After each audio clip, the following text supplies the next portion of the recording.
Good day, rise and shine mga kap. Ngayong araw na to is Friday. Sobrang init dito tayo ngayon sa Dawis, sa may Panglao Island, Bohol. Grabe ang init ngayon.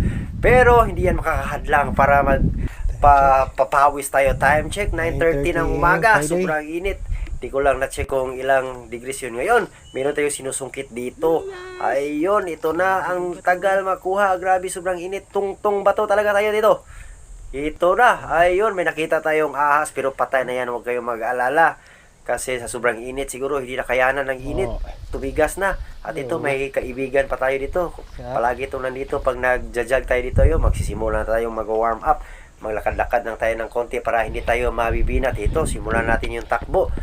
Pacing natin ngayon, target natin is 5 minutes per kilometer. Ito na. Talagang tatakbo lang tayo ng 3 km ngayon kasi ito lang pagbabalik natin sa loob ng mahaba-habang panahon. Siguro I think may mga 2 years na tayo last tumakbo ng ano talaga. Kaunting tips lang mga guys, mga kap, mga kapatid. Pag tumakbo kayo ng ganitong init, talagang mag-hydrate kayo bago umalis ng bahay. Inom kayo ng maraming tubig at magbaon kayo ng tubig. May baon akong tubig dito. Hindi ko lang napakita sa video rin dito.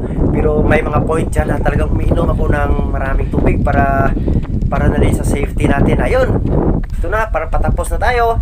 At patuloy lang sa pagtakbo mga kap.